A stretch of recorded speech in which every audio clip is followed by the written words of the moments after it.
نحمده ونصلي ونسلم على رسوله الكريم أما بعد. أعوذ بالله من الشيطان الرجيم. بسم الله الرحمن الرحيم. رب السماوات والأرض وما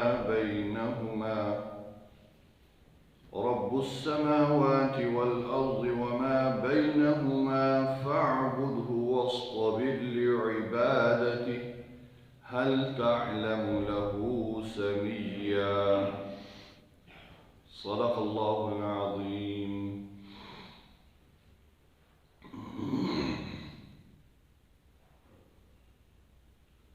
سورہ مریم کی آیت نمبر 65 آپ کے سامنے تلاوت کی.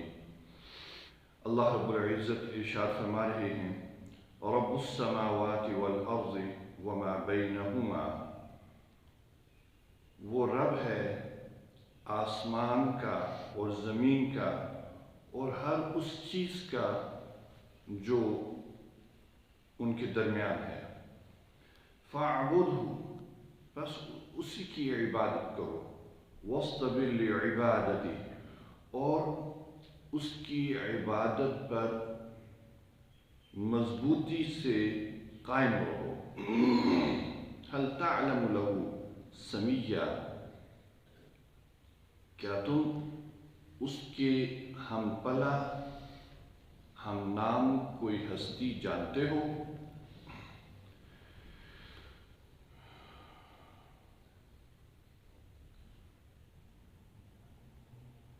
گزشتہ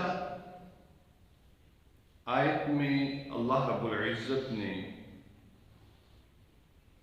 نبی کریم صلی اللہ علیہ وسلم کو تسلی دی. جب کچھ عرصہ وحی کا سلسلہ رک جاتا تو نبی کریم صلی اللہ علیہ وسلم پریشان ہو جاتے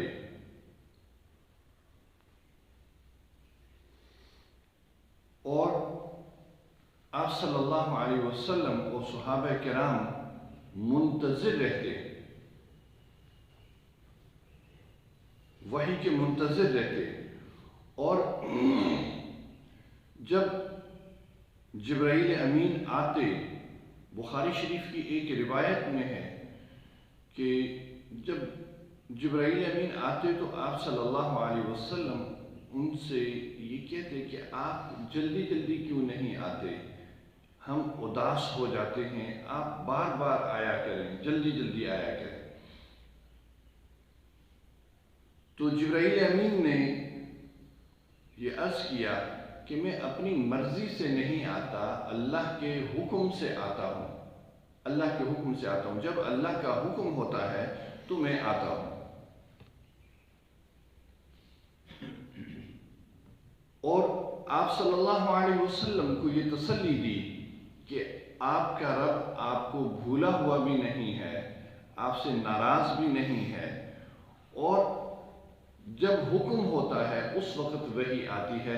سورہ ضحیٰ میں بھی اللہ رب العزت نے آپ صلی اللہ علیہ وسلم کو اسی طرح تسلی دی کہ آپ کا رب آپ سے نہ ناراض ہے اور نہ بھولا ہوا ہے آپ کو.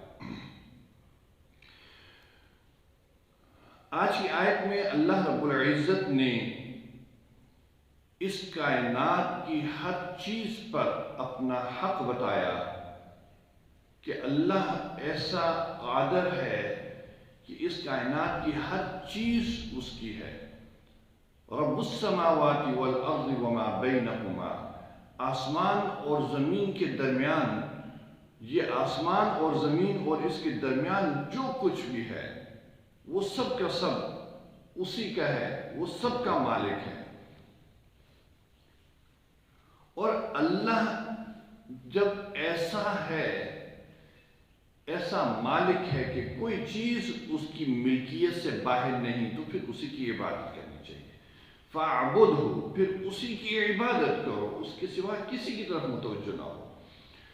واصطبر لعبادتی، اس میں ایک چیز بتائی اللہ رب العزت نے کہ عبادت کرنے میں انسان کو مشقت اٹھانی پڑتی ہے، تو اس مشقت سے نہ گھبراؤ، اس مشقت سے نہ گھبرانا۔ وَاسْتَبِرْ لِعِبَادَتِي، اللہ کی عبادت پہ ثابت قدم رہنا ہے، مشقت سے گھبرانا نہیں ہے۔ اور پھر ایک چیز اللہ رب العزت نے اور بتا دی، هَلْ تَعْلَمُ لَهُ سَمِيًّا، انسانوں نے اپنی تسلی کے لیے